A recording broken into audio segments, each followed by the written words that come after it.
श्री गणेशाय नमः। नमस्कार दोस्तों, मैं पालमिस्ट पंडित यशवंत तिवारी। एक बच्चे का प्रश्न है, वो यूपीएससी के लिए तैयारी कर रहा है। उसका प्रश्न है क्या उसका सिलेक्शन प्रशासनिक पद में होगा। वो टेक्निकल बैकग्राउंड से है और उसके प्रश्न के उत्तर के लिए हम पूरे पाल्म की एनालिसिस करेंगे और फिर कंक्लूजन बताएंगे। आपको ये पूरा वीडियो लास्ट तक देखना होगा, तभी रिजल्ट तक पहुँचेंगे और कौन सी रेखा क्या इशारा करती है आप इसको खुद ही जान पाएंगे। तो चलते हैं दोस्तों, इस पाल्म की एनालिसिस करते हैं। अगर हम देखें दोस्तों, इस पाल्म का साइज़, इसका साइज़ पूरी तरह से रेक्टेंगुलर शेप में है।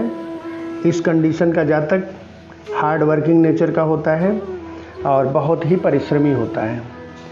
इस हाथ की साइज़ से हमें ये इशारा मिलता है। अब हम एक एक करके इसके फिंगर्स की एनालिसिस करेंगे। सबसे पहले हम बात करते हैं इस गुरु फिंगर की, जो गुरु पर्वत से निकली हुई है। ये ठीक ठाक लंबाई में है। सेकंड फिंगर के फर्स्ट पोरवे तक जा रही है, लेकिन ये थोड़ा सा टेढ़ी है। इस टेढ़ी फिंगर का रिजल्ट ये होता है कि व्यक्ति महत्वाकांक्षी तो होता है, लेकिन ये दूसरों के साथ जुड़ता है और उनके सीक्रेट्स जान लेता है और उसके हिसाब से अपने एम्बिशन को पूरा करने की कोशिश करता है। तो ऐसे लोग किसी एम्प्लॉयर के लिए अच्छे नहीं होते। अगर इनका खुद का एम्प्लॉयमेंट हो तो ज़्यादा बेहतर होता है। ये पैरेलल कोई न कोई बिजनेस खड़ा कर लेते हैं, क्योंकि गुरु की फिंगर की लंबाई अच्छी है। इसके बाद दोस्तों हम आपको दिखाते हैं, यहाँ पे थोड़ा सा गुरु वलय का निर्माण हो रहा है। ये गुरु पर्वत है, यहाँ पे थोड़ा सा गुरु वलय का निर्माण हो रहा है। ये तो गुरु पर्वत ठीक ठाक है, सामान्य है। इस पे जो ये लाइन बनी हुई है, ये आध्यात्मिक ज्ञान की तरफ इशारा करती है। ऐसे लोगों का सिंपैथेटिक नेचर होता है, बड़ी सहानुभूति रखते हैं। थोड़ा सा गुरु वलय गुप्त विद्याओं के ज्ञान में रुचि और महत्वाकांक्षी व्यक्तित्व की तरफ संकेत दे रहा है। और मैंने आपको झुकी हुई अंगुली के बारे में बता ही दिया है। दूसरी बात करते हैं दोस्तों, इस सेकेंड फिंगर की, जिसको हम शनि की फिंगर बोलते हैं या मध्यमा अंगुली बोलते हैं, इसकी बात कर लें। ये भी ठीक ठाक लंबाई की है और स्ट्रेट है, जो व्यक्ति को स्वाभिमानी और परिश्रमी बना रही है। शनि माउंट पर सैटर्न रिंग के गुणों में कमी लाता है। यहाँ पे थोड़ा सा ये रिंग बन रही है, आपको ये शनि के गुणों में कमी ला देती है और यही इस हाथ की सबसे बड़ी प्रॉब्लम है। ऐसे लोग एक काम को कंप्लीट किए बिना दूसरे कर्म को शुरू कर देते हैं और अपने वर्क में कंप्लीट डिवोशन नहीं दिखा पाते। थोड़ी सी कमी मिलती है, एक काम शुरू नहीं हुआ, दूसरा शुरू हो जाता है। इस सैटर्न रिंग की वजह से दूरदर्शिता, गंभीरता तथा स्वाध्याय के प्रयासों में कमी आती है। अतः शनि का उपाय इनके लिए बहुत लाभकारी होगा। उनका ट्रीटमेंट, छोटी मोटी ट्रीटमेंट तो ऐसे हैं कि शनिवार के दिन मंदिर जाएं, शनि की परिक्रमा करें, पूजा करें और उनके मंत्रों से उनका अभिषेक करें। तो ये उपाय लगातार करते रहने से ये शनि के दोष दूर हो जाएंगे। इनके पूरे पाल्म की एनालिसिस हमने जो की है, उसमें सबसे अट्रैक्टिव पार्ट है इनका सूर्य फिंगर बहुत अच्छी हाइट के साथ है, यहाँ से यहाँ तक, और सूर्य का पर्वत भी ठीक ठाक उभार लिए हुए हैं और ये सबसे अच्छी बात है। ऐसे लोगों को अद्भुत रूप से नेम फेम और रिस्पेक्ट मिलता है। पिता का पूर्ण सहयोग मिलता रहता है। किसी भी तरह का आर्थिक जोखिम अगर ये लेते हैं तो इनको निश्चित रूप से फ़ायदा होगा। सूर्य पर्वत पर इनके एक बहुत ही अद्भुत चिन्ह दिखाई दिया है हमें, आप भी देख सकते हैं जूम करने के बाद। सूर्य पर्वत पर एक स्पष्ट रूप से मत्स्य का सिंबल बना हुआ है, ये वाला सिंबल, और ये बहुत ही रेयर हाथों में देखने को मिलता है। ऐसे व्यक्ति अपनी जिस भी महत्वाकांक्षा को चाहते हैं वो ज़रूर पूरी होती है। अगर ये बच्चा प्रशासनिक पद के लिए तैयार हो रहा है तो निश्चित रूप से ये सफलता मिलेगी, अगर ये शनि के उपाय को थोड़ा सा करता रहेगा और ये अपने परिश्रम की डायरेक्शन को बनाए रहेगा। निश्चित रूप से थोड़े से समय के बाद सफलता संभव है। अगली बात करते हैं दोस्तों इसके बुध पर्वत की। बुध पर्वत की फिंगर जो है बहुत ज़्यादा बड़ी नहीं है, लेकिन बुध पर्वत ठीक ठाक कंडीशन में यहाँ पे डेवलप्ड है। फिंगर छोटी होने से सब कई बार मैं बता चुका हूँ, जिससे व्यक्ति बहुत अच्छा बोलने वाला तो नहीं बन सकता, तथा फिंगर थोड़ी सी टेढ़ी होने की वजह से बोलने में घबराहट और संकोच का भाव बना रहेगा। लेकिन ऐसे व्यक्ति अच्छे स्क्रिप्ट राइटर जरूर होते हैं। बंद कमरे में ये बहुत अच्छी स्क्रिप्ट लिख सकते हैं, स्ट्रेटजी बना सकते हैं। बुध दबा होने से व्यापार के क्षेत्र में सफलता के अच्छे संकेत नहीं हैं। बुध पर्वत से निकली रेखाएं एक से अधिक भाषाओं का जानकार तथा मृदुभाषी स्वभाव की तरफ संकेत कर रही हैं। बुध पर्वत के बाद दोस्तों मैरिज लाइन की बात करें। मैरिज लाइन हम आपको इसकी जूम करके दिखाते हैं। ये मैरिज लाइन ये 28 to 29 की ईयर में यहाँ मोर देन हाफ से इधर है, यहाँ पे है मैरिज लाइन। इसका मतलब होता है 28 to 29 के एज में मैरिज का संकेत है। इसके बाद दोस्तों बाहरी मंगल पे आते हैं। बाहरी मंगल ठीक ठाक उभार लिए हुए हैं। ये बाहरी मंगल जिससे व्यक्ति के पुरुषार्थ में कोई कमी नहीं है, अंदर से जज्बा बना रहता है कार्य करने का। चंद्र क्षेत्र भी ठीक ठाक उभरा हुआ है। ये चंद्र क्षेत्र ठीक ठाक उभार लिए हुए हैं, जिससे व्यक्ति में कल्पनाशीलता, साहित्य प्रेम, प्रकृति प्रेम ये सब हमेशा बना रहेगा। चंद्र क्षेत्र पर कुछ आपको इन्फ्लुएंस लाइंस भी दिखाई दे रही हैं। यहाँ पे इन्फ्लुएंस लाइंस हैं, कुछ इस तरह से आ रही हैं जो विदेश यात्राओं का संकेत दे रही हैं। इनका जो ये नीचे वाला चंद्र है, ये वाला निम्न चंद्र जिसको बोलते हैं, ये थोड़ा सा दबा हुआ है और एक आड़ी रेखा इनकी निकल के इस तरफ आ रही है, जिससे एडिक्शन हो सकता है, किसी चीज़ की लत पड़ सकती है, इस तरह का कोई इशारा मिलता है। अगली बात करते हैं दोस्तों इनके केतु पर्वत की। ये केतु पर्वत ये बहुत ठीक ठाक कंडीशन में है। इस पे एक मत्स्य सिंबल भी बना हुआ है। इस तरह से मत्स्य सिंबल केतु पर्वत पर आपको हम जूम करके दिखाते हैं। ये मत्स्य सिंबल केतु पर्वत पर ये बहुत अच्छी कंडीशन है, बहुत ही शुभ चिन्ह माना जाता है। इससे धन लाभ, अच्छा स्वास्थ्य और जीवन के अंतिम चरण में मोक्ष प्राप्ति करने वाला संकेत भी मिलता है। आध्यात्मिक रुचि बनी रहेगी, मैंने पहले ही बताया। अगली बात दोस्तों शुक्र पर्वत की करते हैं। शुक्र पर्वत ठीक ठाक उभार लिए हुए हैं। शुक्र पर्वत जैसे आपको पता है शौक का, घूमने फिरने के स्वभाव का, पढ़ने ओढ़ने में शौकीन होना, खाने पीने में भी शौकीन होना, इन सब स्वभावों का इशारा करता है। कुल मिला के लग्जरियस लाइफ का शौकीन है और भौतिक सुख सुविधाओं से जीवन परिपूर्ण रहेगा। शुक्र पर जो आड़ी रेखाएं होती हैं और ये जो जाल का निर्माण कर रही हैं, इस तरह से आड़ी रेखाएं भी हैं, जाल का निर्माण कर रही हैं, ये मानसिक चिंता का कारण बनाती हैं।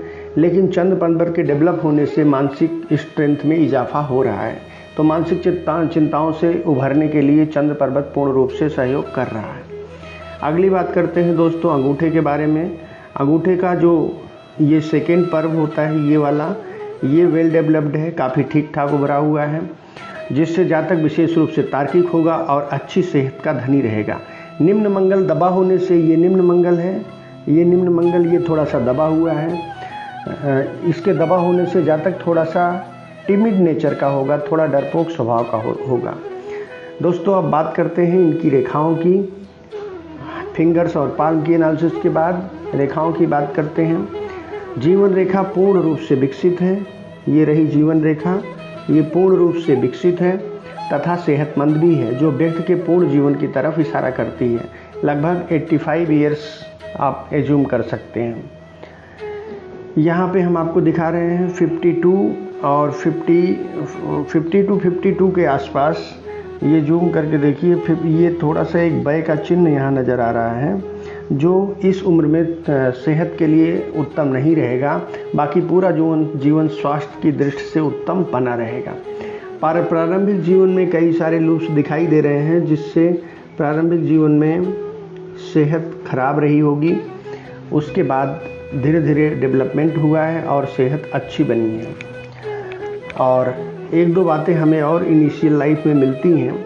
कुछ ऑफशूट्स निकले हुए हैं जीवन रेखा से, जो गुरु की तरफ भी गए हैं, इस तरफ भी गए हैं और इधर ब्रेन लाइन की तरफ भी गए हैं। ये बड़े शुभ चिन्ह होते हैं। इससे जातक शुरुआत से ही पढ़ाई के क्षेत्र में अच्छा मार्क्स लाने वाला रहा होगा और अपना क्लास में लगभग पोजीशन भी आती रही होंगी।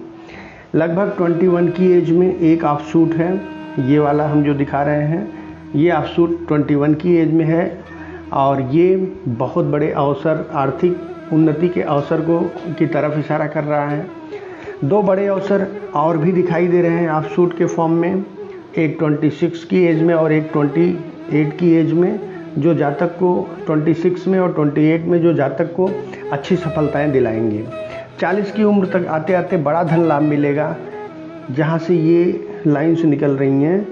40 की उम्र तक आते आते यहाँ पर बड़ा धन लाभ मिलेगा और यहीं से भाग्य रेखा की इन्फ्लुएंस लाइन आ रही है और भाग्य रेखा आगे की तरफ बढ़ रही है।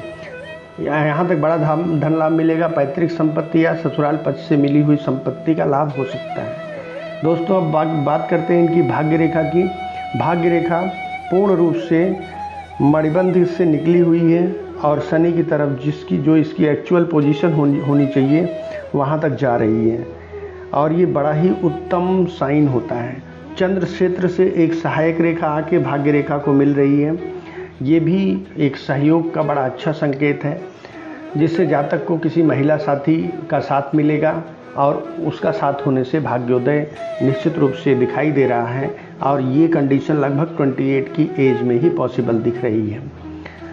राहु पर एक बड़ा फिश सिंबल मैं आपको दिखा रहा हूँ। बहुत ही सुंदर फिश सिंबल है और बहुत बड़ा फिश सिंबल है। ऐसे सिंबल के जातक को धन की तो कभी कमी हो ही नहीं सकती, अनायास ही धन लाभ मिलता रहेगा।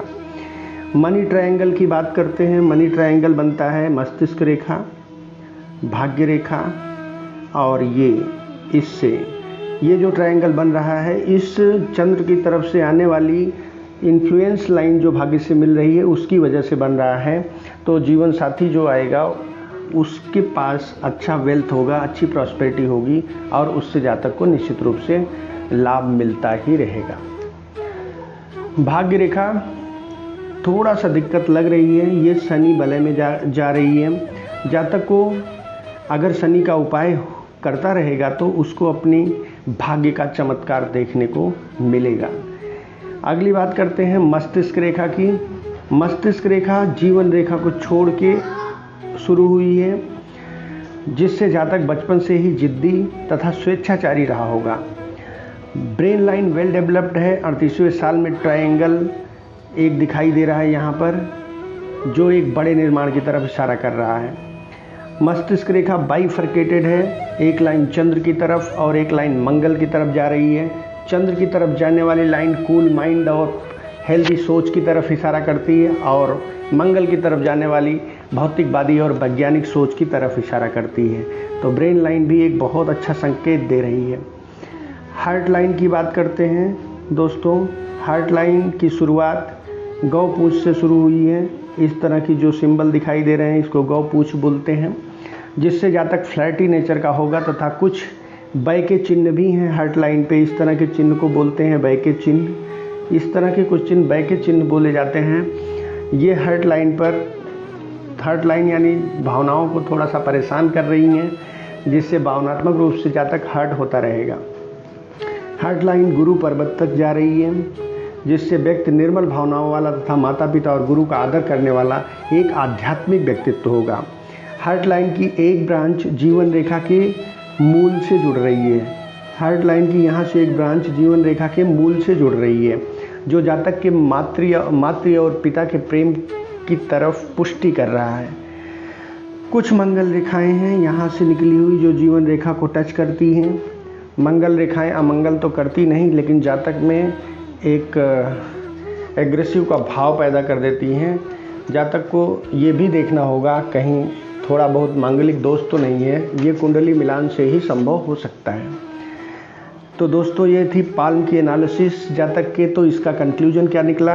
कंक्लूजन ये निकलता है कि एक तो सूर्य पर फिश सिंबल, राहु पर से फिश सिंबल, चंद्र क्षेत्र से भाग्य की तरफ आती हुई इन्फ्लुएंस लाइन, वेल डेवलप्ड अंगूठे का सेकेंड पार्ट जो तार्किक बनाता है और सब कुछ एकदम चमत्कारिक है। जातक अगर शनि का उपाय करे, उनसे जुड़ जाए और परिश्रम में कमी ना आने दे, प्रयास करता रहे तो निश्चित रूप से 26 to 28 की एज में जो इन्फ्लुएंस लाइंस जीवन रेखा से निकली हैं इसको निश्चित रूप से सफल बनाएंगी। और सूर्य की फिंगर सबसे बड़ी है, ऐसे जातक निश्चित रूप से नेम और फेम वाली पोस्ट तक पहुंचते हैं। तो दोस्तों नमस्कार, आपको अंत तक हमारा वीडियो देखने के लिए, उत्साहवर्धन के लिए सब्सक्राइब और लाइक ज़रूर करें। जय श्री गणेश।